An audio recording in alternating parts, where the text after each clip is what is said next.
So hello everyone. इस video में हम लोग डिस्कस करेंगे नेटवर्क सिक्योरिटी पार्ट का अगला वीडियो जो कि रैनसमवेयर है। Network security, cyber security, ethical hacking की प्रिपरेशन यहाँ पे चल रही है। और आप अगर इस सीरीज को देख रहे हो तो कमेंट सेक्शन में यार कुछ तो लिखो, है ना, कि हाँ देख रहे हो, क्या है, कैसे है। सीरीज कंटिन्यू में रखूँगा। और बात होती है, इससे पहले वाले वीडियो में हमने ट्रोजन के बारे में या रैट के बारे में काफ़ी डिटेल्स वीडियो बनाया एंड टूल्स वगैरह भी दिखाया कैसे आप इसको इस्तेमाल कर सकते हो। तो ज़रूर आपने पिछली वीडियो देखा होगा। अब यहाँ पे बात होती है कि एज अ सिक्योरिटी इंजीनियर हमें किसी कंपनी में या as a personal computer user, मान लिया हमारे पास लैपटॉप है, डेस्कटॉप है, कोई भी एक कंप्यूटर है, मोबाइल है, कोई भी एक डिवाइस है जो इंटरनेट के साथ आप काम करते हो उस डिवाइस पर, तो ऑब्वियसली एक रैंसमवेयर अटैक की जानकारी आपको होनी चाहिए। As a cyber security, network security engineer, ये बहुत इंपॉर्टेंट है जानकारी रखना कि रैंसमवेयर क्या है, क्योंकि ये कंपनी के अंदर जो सर्वर्स होते हैं, उनके जो डेटाबेस होते हैं, उसमें इस तरीके का अटैक करने की कोशिश किया जाता है। तो आइए पूरी डिटेल में डिस्कस करते हैं ये रैंसमवेयर है क्या, कैसे काम करता है, क्या क्या प्रॉब्लम्स आती हैं, और रैंसमवेयर के लिए अगर हमें इससे अपने कंप्यूटर सिस्टम, अपने नेटवर्क, अपने इंफ्रास्ट्रक्चर, अपने डेटाबेस सर्वर को बचाना है तो कैसे बचा सकते हैं। पूरी इन्फॉर्मेशन इस वीडियो में डिस्कस करते हैं। मेक श्योर कि आप जरूर सब्सक्राइब करेंगे चैनल को एंड बेल आइकन प्रेस करेंगे ताकि कोई भी अपडेट आपसे मिस ना होने पाए। तो चलिए यहाँ पे रैंसमवेयर। सो रैंसमवेयर एक बहुत पॉपुलर नेम है और बहुत पुराना अटैक है और अभी तक चला आ रहा है। काफ़ी बड़ा अटैक ये माना जाता है। और इसमें टोटल अटैक होने का जो रीज़न होता है वो पेमेंट की डिमांड होती है। हैकर अटैकर पैसे मांगता है कि अगर आपको अपना डेटा चाहिए तो मुझे पैसे दो। अब क्या होता है पूरी डिटेल्स यहाँ पे डिस्कस करते हैं। रैंसमवेयर एक तरीके का मलेशियस सॉफ्टवेयर है। जैसा कि अनदर आपने मालवेयर या वायरस प्रोग्राम का नाम सुना होगा, वैसे ही ये भी, जैसे पिछले वीडियो में लोगों ने ट्रोजन के बारे में देखा, वैसे ये भी एक मलेशियस सॉफ्टवेयर है या मालवेयर आप इसको बोल सकते हो। मालवेयर, वायरस, वॉर्म्स, इन सब में डिफरेंसेस क्या है, लास्ट पूरी वीडियो सीरीज में मैं लेकर चला आ रहा हूँ। तो जरूर पूरी सीरीज देखने की कोशिश करो, है ना। जो मालवेयर, ये रैंसमवेयर है, ये करता क्या है, ये हैकर अटैकर द्वारा परफॉर्म किया जाता है ताकि ये इनक्रिप्ट कर दे विक्टिम की फाइल्स को। यानी कि विक्टिम मीन्स जो यूज़र है, मान लिया हमारे कंप्यूटर सिस्टम पे अटैक होता है तो हमारे कंप्यूटर सिस्टम के अंदर जितनी भी फाइल्स हैं, जो भी डेटा रखा हुआ है, सब कुछ लॉक हो जाता है या इनक्रिप्ट कर दिया जाता है हैकर अटैकर के उस वायरस से। अब उस प्रोग्राम को या उस सॉफ्टवेयर को या उस डॉक्यूमेंट को जब भी मैं ओपन करूंगा तो वो ओपन ही नहीं होगा, है ना। उसको ओपन करने के लिए स्पेसिफिक तरीका होता है, प्रोसेस होता है। पूरी डिटेल्स डिस्कस करते हैं। 5-6 साल पहले अगर मैं बात करूं, 2017-18 का, तो ये अटैक मैंने लाइव फेस किया था और प्रॉब्लम्स भी हुआ था। लेट नाइट 2 o'clock मैं अपने यूट्यूब के लिए वीडियो अपलोड कर रहा था, तो ये अटैक हमारे सिस्टम पर हुआ था। और रीज़न मुझे पता था क्यों कैसे हुआ है, बट मैं आगे चल के देखता हूँ उसका उसका पूरा लाइव जो एक्सपीरियंस था वो सब शेयर करूँगा। और उसका रिकॉर्डेड मैंने पूरा का पूरा स्क्रीन रिकॉर्डिंग और सारी चीज़ें रखा हुआ है, क्या क्या चीज़ें होती हैं। तो ज़रूर आप लोगों के साथ वो मैं साझा करूँगा, शेयर करूँगा आने वाले समय पर। तो ये हुआ क्या था कि हमारे भी कंप्यूटर सिस्टम का पूरा डेटा लॉक हो गया था और वहाँ पे एक नोटपैड पर लिखा हुआ था कितने पैसे देने पर, आई थिंक 70-80 थाउजेंड रुपीज़ देने पर वो हमें एक की देते जिसके थ्रू मेरा कंप्यूटर सिस्टम का जो भी डेटा था वो लॉक होता।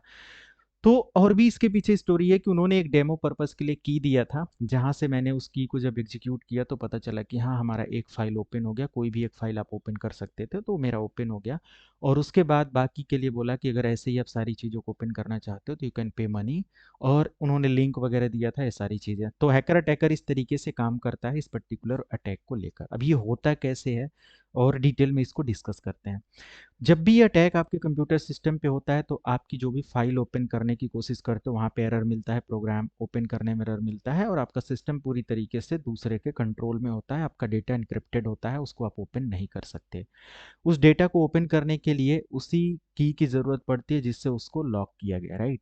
ये once a ransomware attack is executed on a system, जब भी हमारा रैंसमवेयर जो अटैक है ये एग्जीक्यूट होता है हमारे पर्टिकुलर सिस्टम पर, तो ये क्या होता है कि जो विक्टिम फाइल, जो भी हमारा विक्टिम फाइल है, ये इनएक्सेसिबल हो जाता है। मतलब आप उसको एक्सेस नहीं कर सकते, अनयूजेबल हो जाता है, मतलब आप उसको यूज नहीं कर सकते until the ransom is paid. जब तक कि आप रैंसम को पेड ना करो, यानी कि जिसने उस अटैक को या जहां से वो अटैक हुआ है, जब तक आप उसको पैसे नहीं दोगे तब तक वो फाइल एक्सेसिबल नहीं होगा। तो ये तो ठीक है, पर्सनल कंप्यूटर है हमारे पास, गाना मूवी और कुछ चीज़ें होती हैं स्टूडेंट के लिए, ऐसे तो अटैक हो जाता है, हटा दिया जाता है, फॉर्मेट कर देते हो। अगर आपने अपने कंप्यूटर सिस्टम को फॉर्मेट कर दिया तो ज़रूरत ही नहीं है किसी भी तरीके का रैंसम को पे करने की। आपका सिस्टम पूरी तरीके से सही हो जाता है, बट आप अपने पुराने डेटा के किसी भी फाइल को रखने की कोशिश मत करो। अदरवाइज आपका दोबारा अटैक हो सकता है, क्योंकि वायरस या ये सारी चीज़ें उसके अंदर अवेलेबल होते हैं। तो ये सारी चीज़ें होती हैं। अब यहाँ पे क्या होता है कि सम केसेस, कुछ ऐसे केसेस में रैंसमवेयर क्या होता है, मैं ऑल्सो थ्रेटन टू रिलीज और डिलीट द इनक्रिप्टेड फाइल। कभी कभी क्या होता है कि वो हमारे सिस्टम के अंदर जो फाइल्स है उसको भी डिलीट कर देता है। और if the ransom is not paid with in a certain time frame, अगर उसने बोला कि आपको 10 दिन के अंदर इस लिंक के थ्रू जाना है और पैसे पे करना है, अगर आपने उस ड्यूरेशन में पे नहीं किया, तो उस कंडीशन में क्या होता है कि आपके सिस्टम का जो डेटा है वो डिलीट कर दिया जाता है एक पर्टिकुलर टाइम फ्रेम पर। टाइम गिवन होता है कितने समय पर ये पे करना है, राइट। तो उसमें देखो, उस प्रोग्राम में सारा कोड होता है कि कैसे क्या है, और ऑटोमेटिक उतने समय पर वो प्रोग्राम उस टास्क को हैंडल करने लगता है और वो फाइल डिलीट होना स्टार्ट हो जाती है, right. Ransomware is typically spread through fishing emails. कैसे ये आता है, मैंने क्या बताया, फिशिंग ईमेल्स, जो हमारे सिस्टम पे अटैक हुआ था, ये सारी चीज़ें ऑब्वियसली एक फिशिंग ईमेल्स का ही पार्ट था, क्योंकि उस समय जो 5 to 6 ईयर की मैं बात कर रहा हूँ, उस समय जो भी हमारे पास मेल्स वगैरह आते थे, मैं भी ज़्यादा केयर नहीं करता था, उसको मैं ओपन कर देता था और रीड करने की कोशिश करता था। और जो भी हमारे पास ईमेल अटैचमेंट ये सब चीज़ें आती थी, मैंने यूट्यूब पर एक ईमेल एड्रेस दे रखा था कि किसी को कोई प्रॉब्लम हो, नोट चाहिए, सारी चीज़ें चाहिए, तो उस पर मतलब मैसेज कर दे, मैं उसको रिप्लाई करता था। तो हर एक को रिप्लाई करना पड़ता था। ऐसा कुछ अटैक, ये सारी चीज़ें परफॉर्म होने लगी और दो दो बार मेरे सिस्टम के साथ प्रॉब्लम हुआ, सिस्टम यूजलेस हो गया। तो फिर सिस्टम का जो मेरा डेटा था, मतलब जो यूट्यूब चैनल और ये सारी चीज़ें थी, उसी पर लॉगिन रहता था। मैं तो सेफली बच गया। आने वाले 2019 या 2020 में मेरे पास तीसरा अटैक हुआ था, उसकी डिटेल्स मैं कभी शेयर करूंगा आप लोगों के साथ कैसे क्या होता है। तो रैंसमवेयर का ये जो अटैक हुआ था ना, ये इसी वजह से आई थिंक मेरे सिस्टम पे हुआ था, क्योंकि मैं किसी भी तरीके का क्रैक सॉफ्टवेयर या कोई ऐसा यूज़ करने की कोशिश नहीं करता, अनवांटेड वेबसाइट नहीं विजिट करता, ये सारी चीज़ें। और फिशिंग मेल ही एक जरिया था, क्योंकि मैं सारे ईमेल्स ओपन करके देखता था। अब ईमेल की सिक्योरिटी बहुत इंपॉर्टेंट है, क्योंकि बहुत सारे ऐसे अटैचमेंट, बहुत सारे ऐसे लिंक ईमेल में अटैच कर दिया जाता है, और जैसे ही आप उसको ओपन करते हो आपके सिस्टम पर अटैक हो जाता है। किसी भी ऐसी मलेशियस वेबसाइट पे अगर आप विजिट करते हो जहाँ पे मालवेयर रखा हुआ है, रैंसमवेयर है, और जैसे आप उस वेबसाइट पे विजिट करते हो वहाँ से आपके सिस्टम पर वो डाउनलोड हो जाता है, राइट। तो यहाँ पे ये सारी चीज़ें होती हैं थ्रू वल्नरेबिलिटी इन सॉफ्टवेयर। कुछ ऐसा भी हो सकता है कि जैसे कभी वल्नरेबिलिटी हो गया हमारे सॉफ्टवेयर के अंदर या हमारे ऑपरेटिंग सिस्टम के अंदर, तब भी हमारे सिस्टम पे रैंसमवेयर अटैक होता है। जैसे कि हमने अपने ऑपरेटिंग सिस्टम को क्रैक वर्जन डाउनलोड करके अपने सिस्टम पे इंस्टॉल कर रखा है, ऑलरेडी वो एक मालवेयर से मान लिया कि क्रैक किया गया हो, या हमारे कंप्यूटर सिस्टम पे मैंने जेन्युइन ऑपरेटिंग सिस्टम तो इस्तेमाल किया है, बट उसको काफ़ी समय से अपडेट नहीं किया, उसको पैच को अपग्रेड नहीं किया है, सारी चीज़ें होती हैं, तो ऑब्वियसली यहाँ पे फिर प्रॉब्लम्स आ जाती है। It can be particularly damaging to business. ये सिंपल कहने का मतलब, अगर एक पर्सनल कंप्यूटर है आपके पास तो कोई दिक्कत नहीं है। जैसे हमारे पर हुआ था तो कोई दिक्कत नहीं थी, मैंने सिस्टम को दूसरा पेन ड्राइव से बूट किया दूसरे सिस्टम से, और मैंने फिर अपने सिस्टम को पूरी तरीके से क्लीन कर दिया, कोई इंपॉर्टेंट डेटा भी नहीं था, है ना, ये सारी चीज़ें। बट अगर बिजनेस है जहाँ पे सर्वर है उस पर ये अटैक हो गया, तो ऑब्वियसली कंपनी को पे करना पड़ता है, लाखों रुपए पे करना पड़ता है, राइट। और उसके बाद भी क्या गारंटी है कि हमें पे करने के बाद वो हमारे सिस्टम पे अटैक नहीं करेगा, या हमारे डेटा के अंदर कोई मालवेयर नहीं है। बहुत फिर प्रॉब्लम्स आ जाती हैं, और कहीं ना कहीं दिमाग में रहता है कि यार पे कर दिया, की भी मिल गया मेरा। इसके आगे तो मैंने कभी देखा नहीं पे करने के बाद की मिलती है कि नहीं मिलती है, बट मैं एक गेस कर रहा हूँ कि अगर मैंने पे कर दिया, की मिली, मैंने डीएक्टिवेट कर लिया या डिक्रिप्ट कर लिया अपनी फाइल्स को, बट उसके बाद क्या ज़रूरी है कि उस फाइल के अंदर या कहीं मालवेयर वो हाइड नहीं है, या वो कुछ समय बाद ऑटोमेटिक एग्जीक्यूट नहीं होगा। प्रॉब्लम तो आ सकती है ना, ये सारी चीज़ें होती हैं। तो ऑब्वियसली हमेशा सेफ्टी की तरफ ध्यान रखते हुए चलें, और पे करके अपने डेटा को ले लेना, आपके पास पैसे बहुत सारे हैं, कोई मतलब नहीं है, कोई दिक्कत नहीं है, तो ये एक अलग चीज़ हो सकती है, बट वहाँ पे भी खतरा रहता है। वो बार बार अटैक करेगा, बार बार आपको पे करना पड़ेगा। ओके, तो बिजनेस लॉस होगा, डैमेज होगा, प्लस रिजल्ट यहाँ पे आएगा कि डेटा लॉस हो सकता है ना, एक पर्टिकुलर टाइम पे आपकी रेपुटेशन डैमेज हो सकता है कि यार ऐसा कैसे हो गया, ये सारी चीज़ें हैं, आपकी साइट डाउन चल रही है, बहुत सारे इशू आ सकते हैं, आपका डेटा एक्सेसिबल नहीं है यूज़र द्वारा, क्लाइंट द्वारा, है ना, ये सारी चीज़ें। पैसे का लॉस हो सकता है ना, मेंटली प्रॉब्लम हो सकती है, बहुत सारा ऐसा स्ट्रेस लेकर काम करना, इंजीनियर्स को एक्स्ट्रा पे करके उस चीज़ को मैनेज कराना, फिक्स कराना, बहुत सारी चीज़ें हो सकती हैं, राइट, ये सब है। अगर हमें अगेंस्ट जो भी रैंसमवेयर है इसके थ्रू प्रोटेक्ट करना है तो क्या चीज़ें हमें ध्यान रखना चाहिए, तो ऊपर का जो भी ऑप्शन आपने देखा कि malicious website, phishing emails, vulnerability operating system software के अंदर अगर है तो ये चीज़ होती है। तो इट्स मोस्ट इम्पॉर्टेंट, ये इम्पोर्टेंट टास्क है कि हमें रेगुलर बेसिस पर अपने कंप्यूटर सिस्टम का या अपने कंप्यूटर सिस्टम पे जो भी डेटा है उसका बैकअप रखना चाहिए। बैकअप हर एक फाइल का मत रखो, लेकिन जो इम्पोर्टेंट डेटा है ना, आपके कंप्यूटर सिस्टम में मान लिया कि आपका कोई ऐसा डॉक्यूमेंट है जिसके बिना आपका काम नहीं चलने वाला, तो ऑब्वियसली उसका एक बैकअप कॉपी अनदर डिस्क या अनदर ड्राइव में रखो, राइट। सॉफ्टवेयर को अपडेट रखो एंड ऑपरेटिंग सिस्टम को भी अपडेट रखो, राइट। जो भी आपका सॉफ्टवेयर है, जो भी आपका ऑपरेटिंग सिस्टम है, इसका पैच, इसका अपडेट प्रॉपर तरीके से आपको करना चाहिए, राइट। जो भी लेटेस्ट सिक्योरिटी पैचेज हैं उसके थ्रू इसको अपडेट रखना चाहिए। एंटी मालवेयर सॉफ्टवेयर वगैरह इंस्टॉल करना चाहिए, फायरवॉल्स वगैरह को यूज़ करना चाहिए, एंटी मालवेयर हो गया, फायरवॉल्स हो गया, ये सारी चीज़ें आपको इस्तेमाल करना चाहिए। प्लस आप अवॉइड करो किसी भी तरीके का जो सस्पिशियस लिंक्स वगैरह होते हैं ना, यानी कि जो अननोन लिंक हैं, आपको ईमेल के थ्रू आ रहा है, किसी भी तरीके से आ रहा है, तो इन सभी चीज़ों को आप अवॉइड करने की कोशिश करो। किसी भी तरीके का जो अटैचमेंट है उसको डाउनलोड मत करो, किसी भी तरीके का क्रैक सॉफ्टवेयर, किसी भी तरीके का ऐसा आप डाउनलोड करते हो तो ये एक मतलब कि स्मार्ट बनने का तरीका नहीं है, आप फूल बनते हो, कहीं ना कहीं आपका डेटा फिनेंशियल लॉस हो सकता है। पर्सनल लैपटॉप है, फिर भी अगर रैंसमवेयर या कोई भी ऐसा मालवेयर एग्जीक्यूट हो जाता है तो कभी ना कभी अटैक हो जाएगा। क्रैक सॉफ्टवेयर आप यूज़ कर रहे हो तो आपकी इन्फॉर्मेशन उसके पास जाती रहेगी, और ऐसा लगेगा कि जब भी उसको कि ये आपके लिए काफ़ी डेंजरस हो सकता है तो वो उसके थ्रू अटैक कर देगा, सिंपल है ना, ये सारी चीज़ें ज़रूर केयर करें।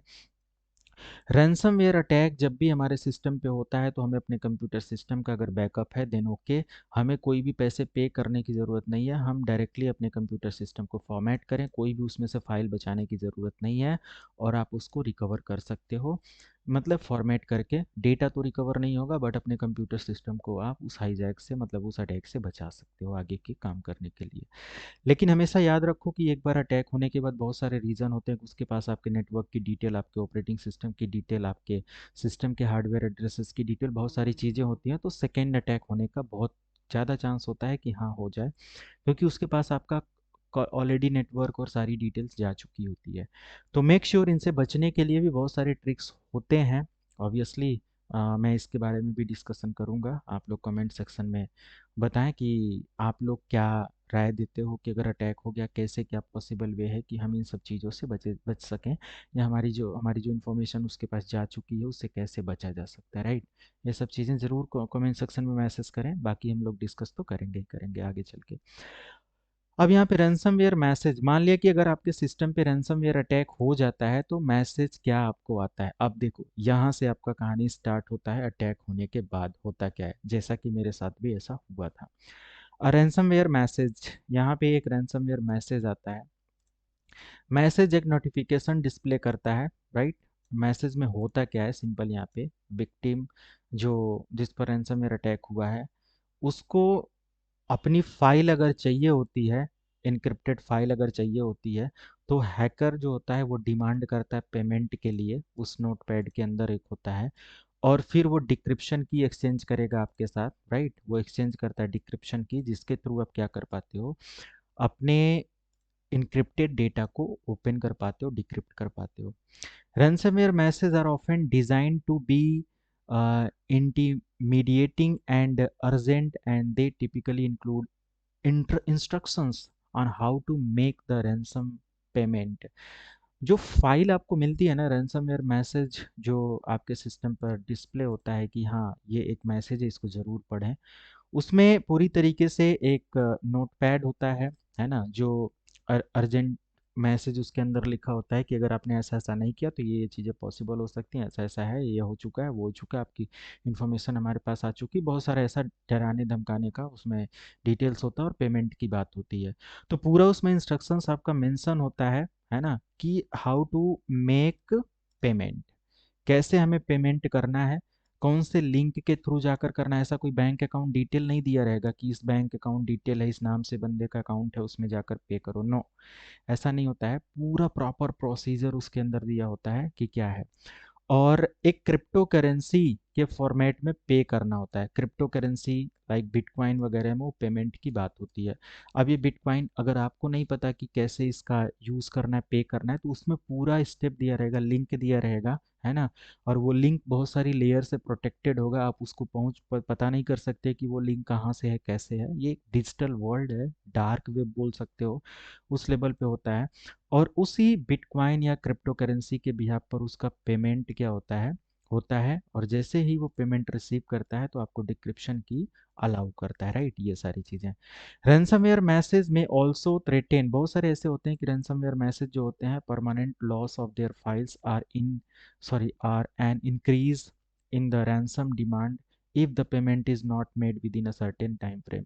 वो कभी कभी उसमें ये भी मैसेज लिखा होता है कि भाई अगर तुमने इस टाइम ड्यूरेशन के अंदर पैसे पे नहीं किया तो हम तुम्हारे पैसे को डबल कर देंगे, इतना देना पड़ेगा, फिर ये डिलीट कर दूंगा, तुम्हारी फाइल लॉस हो जाएगा, मिलेगा नहीं, या पब्लिकली इसको डिस्प्ले कर दूंगा, तुम्हारे बिजनेस का डेटा किसी और कंपनी को सेल कर दूंगा, मार्केट में पूरी तरीके से ओपन सोर्स कर दूंगा, जो हमें इंपॉर्टेंट इन्फॉर्मेशन हाइड करनी वो भी वो डिस्प्ले कर देगा। बहुत सारे ऐसी चीज़ें उसके अंदर मेंशन होती है।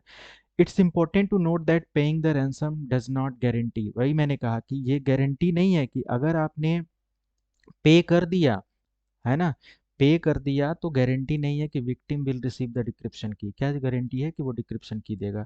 मान लिया आपने 10,000, 20,000, 50,000, 1 लाख पे कर दिया, है ना, आपके पास बड़ी कंपनी है, बहुत बड़ा डेटा है, तो क्या वो अगला 1 लाख रुपए नहीं डिमांड कर सकता है कि नहीं अभी 1 लाख और दो तब हम पे करेंगे, या तब हम डिक्रिप्शन की प्रोवाइड करेंगे? तो ऐसा हो सकता है ना। रैंसमवेयर को जो भी पे करते हो आप, तो एक तरीके का अटैकर एक कंटिन्यूअस डिमांड कैरी कर सकता है कि भाई अभी और इतना दे दो, या इतनी की के लिए ये है, इतनी फाइल्स के लिए ये पेमेंट है, ये सारी चीज़ें हो सकती हैं। तो अगर हमें इस जैसे अटैक से बचना है और रैंसमवेयर अटैक को अपने कंप्यूटर सिस्टम पे नहीं होने देना है, तो हमें ध्यान रखना है कि किसी भी अननोन लिंक को अपने कंप्यूटर सिस्टम पे क्लिक ना करें, किसी अननोन वेबसाइट पर विजिट ना करें, इमेजेस वीडियोस डाउनलोड करने की कोशिश ना करें, कोई भी टोरेंट वैसी वेबसाइट वगैरह पे क्रैक सॉफ्टवेयर ढूंढने की कोशिश ना करें। मेल्स वगैरह अगर आप ओपन करते हो तो उसके अंदर किसने भेजा है उसको प्रॉपर चेक करें, हेडर में क्या है भेजने वाले का, है ना। मान लिया कोई लिंक पे आप क्लिक करते हो तो उस लिंक को वेरीफाई करें कि लिंक के अंदर क्या क्या है। अब ये सब पता करना पड़ता है ना, कि ये कैसे होता है, लिंक वेरीफाई कैसे किया जाता है बिना ओपन किए। ये सारा एक मेथड होता है जिसको हम लोग इस कोर्स वेयर में समझने वाले हैं। वीडियो कैसी लगी कमेंट सेक्शन में बताएं, नया है तो चैनल को सब्सक्राइब करें, वीडियो को ज़रूर शेयर करें। एंड आपका एक लाइक मोटिवेट करता है, यूट्यूब एल्गोरिदम को बताता है कि हाँ दिस इज़ द कंटेंट और बेस्ट कंटेंट। तो ज़रूर आपको कुछ इन्फॉर्मेशन मिली होगी, अगर इन्फॉर्मेटिव वीडियो लगी हो तो ज़रूर लाइक करेंगे और नए चैनल को सब्सक्राइब करेंगे। मिलते हैं नेक्स्ट वीडियो में, थैंक यू सो मच।